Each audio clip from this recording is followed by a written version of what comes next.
பிரியமான சகோதர சகோதரிகளே, இன்றைய நாளிலே ஒரு முக்கியமான சத்தியத்தை குறித்து நாம் தியானிக்கப் போகிறோம்.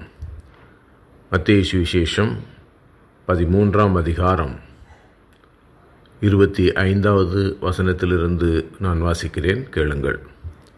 மனுஷர் நித்திரை பண்ணுகையில் அவனுடைய சத்துரு வந்து கோதுமைக்குள் களைகளை விதைத்துவிட்டு போனான். பயிரானது வளர்ந்து கதிர்விட்ட போது களைகளும் காணப்பட்டது. வீட்டு எஜமானுடைய வேலைக்காரர் அவனிடத்தில் வந்து, ஆண்டவனே, நீர் உமது நிலத்தில் நல்ல விதையை விதைத்தீர் அல்லவா? பின்னை அதில் களைகள் எப்படி உண்டானது என்றார்கள். அதற்கு அவன், சத்துரு அதை செய்தான் என்றான். அப்பொழுது வேலைக்காரர், நாங்கள் போய் அவைகளை பிடுங்கி போட உமக்கு சித்தமா என்று கேட்டார்கள். அதற்கு அவன், வேண்டாம், களைகளை பிடுங்கும்போது நீங்கள் கோதுமையும் கூட வேரோடு பிடுங்காதபடிக்கு இரண்டையும் அறுப்பு மட்டும் வளர விடுங்கள்.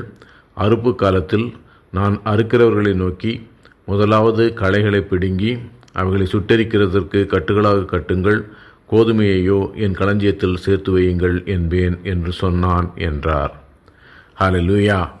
பிரியமான சகோதர சகோதரிகளே, இன்றைய நாளிலே நாம் வாசிக்க கேட்ட இந்த பகுதியிலே மனுஷர் நித்திரை பண்ணுகையில் அவனுடைய சத்துரு கோதுமைக்குள் களைகளை விதைத்துவிட்டு போனான் என்று கர்த்தர் சொல்லுகிறார்.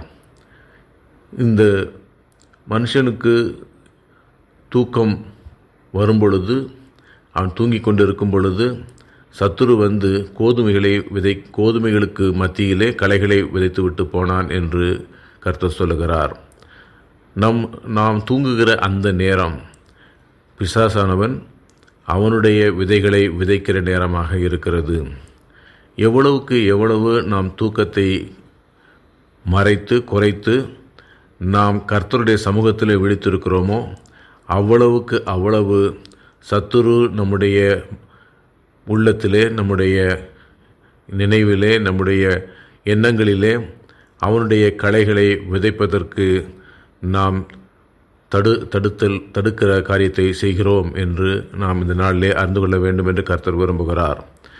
நாம் எப்பொழுதெல்லாம் கர்த்தருடைய வசனத்திற்கு இடம் கொடாதபடிக்கு, கர்த்தருடைய வசனம் நம்முடைய எண்ணங்களை முழுமையாக ஆளுகை செய்யாதபடிக்கு அந்த இடத்தை நாம் விட்டு வைக்கிறோமோ, அந்த இடங்களிலெல்லாம் சத்துருவானவன் வந்து தன்னுடைய விதைகளை விதைத்துவிட்டு போகிறான் என்று பார்க்கிறோம். இந்த ஓமையை குறித்து கர்த்தரிடத்திலே சீடர்கள் கேட்கும் பொழுது அவர் இதை குறித்து விளக்கம் சொல்லுகிறார்.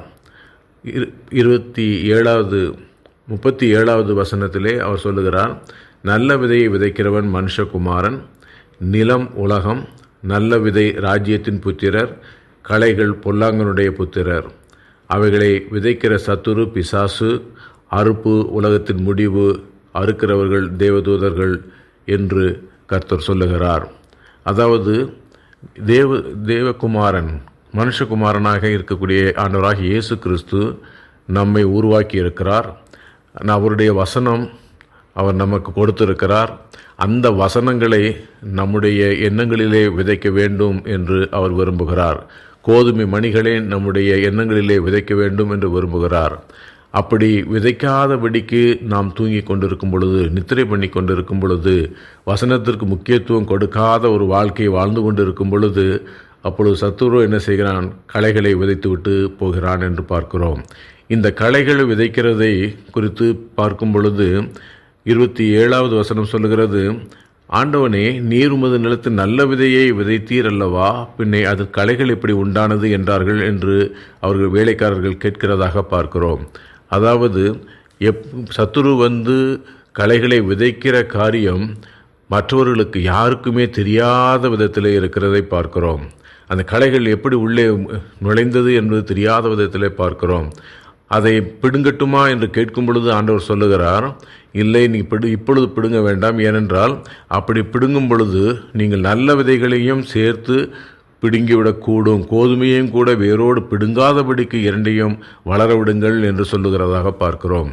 அதாவது நமக்கு எது எப்படி வளரப்போகிறது என்பது நமக்கு தெரியாத ஒரு காரியமாக இருக்கிறது. எனவே பிரியமானவர்களே, நாம் கவனமாக இருப்போம். கர்த்தருடைய வசனத்துக்கு கவனமாக இருப்போம். எப்பொழுதும் வசனத்தில் நிறைந்தவர்களாக இருப்போம். கர்த்தருடைய வசனத்தை நாம் நம்முடைய எண்ணங்களிலே விதைக்காத பட்சத்திலே சத்துருவானவன் கொண்டு வந்து விதைக்கிற களைகள் வளர ஆரம்பித்து விடும். அந்த களைகளை ஆண்டவர் வளர விடுகிறார் என்று இந்த வசனம் சொல்லுகிறது.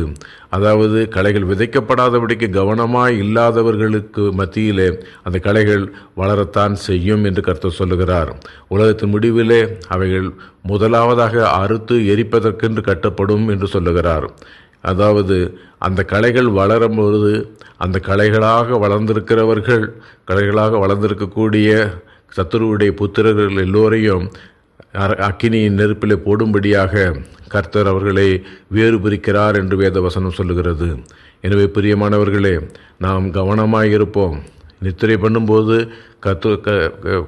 சத்துருவானவன் வந்து நம்முடைய எண்ணங்களிலே, நம்முடைய வீடுகளிலே, நம்முடைய சரீரத்திலே எந்த களைகளையும் விதைத்து விடாதபடிக்கு எப்பொழுதும் விழித்து ஜெபிக்கிறவர்களாக இருப்போம். ஜெபிக்க நம்முடைய கண்கள் திறக்கப்படும்.